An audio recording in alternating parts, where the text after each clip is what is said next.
Master mind দাবি করে বা অনেক কিছু দাবি করতেছে। আসলে এই আন্দোলনের পিছনে কারা ছিল এটা সবচেয়ে ভালো জানে শেখ হাসিনা।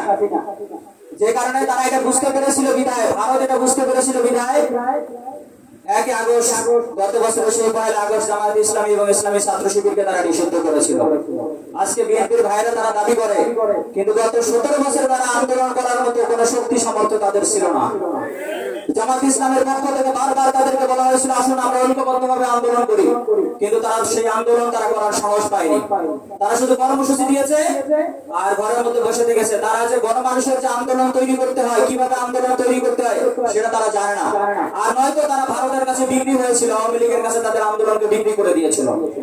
যে কারণে আমাদের জামাত ইসলামের যে আন্দোলনটা 2014 সালে আমরা সফল করতে পারতাম, সেই আন্দোলন বিএনপি আমাদের জোটে থাকা সত্ত্বেও বিএনপি আমাদের আন্দোলনকে আমাদের যেভাবে সহযোগিতা করার কথা ছিল সেভাবে সহযোগিতা না করার কারণে আমাদেরকে 2014 আন্দোলন 24-এ নিয়ে আসতে হয়েছে, 10টি বছর অপেক্ষা করতে হয়েছে। আজকে তারাই দাবি করে যে ওরা নাকি আন্দোলনে এত কিছু করেছে।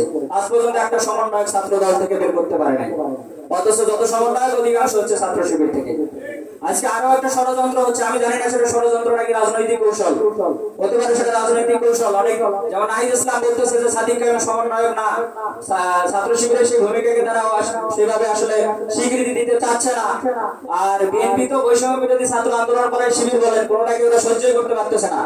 আল্লাহ না করুক যদি বিএনপি ক্ষমতায় যায়, আমার মনে হয় আওয়ামী লীগের চাইতেও সবচেয়ে চরম দুর্ভোগের শিকার হতে হবে জামাত এবং শিবিরকে। এরা আওয়ামী লীগের চাইতেও নিকৃষ্ট মানুষ রূপে আজকে আবির্ভূত হয়েছে। জামাতের এই আন্দোলনকে নস্যাৎ করার জন্য তারা আজকে জামাতের যে অর্জন সারা বাংলাদেশে, শুধু বাংলাদেশে নয় সারা পৃথিবীতে, সেই অর্জনকে তারা নস্যাৎ করে দেওয়ার বিভিন্ন পরিকল্পনা করেছে। আজকে তারা আমাদেরকে ছাত্র শিবিরকে বলে গুপ্ত সংগঠন। তারা যদি এত প্রকাশ্য সংগঠন, তারা এক পর্যন্ত বিগত বছরগুলোতে একটা কমিটি কেন তারা দিতে পারেনি? ইসলামী ছাত্র শিবির প্রত্যেকটা বছর সংবিধান অনুযায়ী নির্দিষ্ট সময়ে প্রত্যেকটা কমিটি ঘোষণা করেছে। কেন্দ্রীয় কমিটি থেকে শুরু করে একেবারে ইউনিয়ন ওয়ার্ড পর্যায় পর্যন্ত প্রত্যেকটা কমিটি একেবারে নির্দিষ্ট সংবিধানের ধারা অনুযায়ী নির্দিষ্ট সময়ে করতে সক্ষম হয়েছে। আর যারা আমাদেরকে বলে গুপ্ত সংগঠন, তারা আজ পর্যন্ত 15 বছরে ভালোভাবে তাদের কমিটি পর্যন্ত দিতে পারে না। আজকে সফল বাংলাদেশ দ্বিতীয় স্বাধীনতা অর্জনের 1 বছর হওয়ার পরেও আজ পর্যন্ত ছাত্র দলের কোন কমিটি তারা ঘোষণা করতে পারে নাই। কেন পারতেছে না তারা? আজকে তাদের ব্যর্থতা কোন জায়গায়? তারা শুধু মুখে বলে যে আমরা গণতান্ত্রিক সংগঠন, আমাদের গণতন্ত্রে অনেক জনপ্রিয়তা আছে, কিন্তু আসলে তাদের নেতৃত্বের সংকট রয়েছে।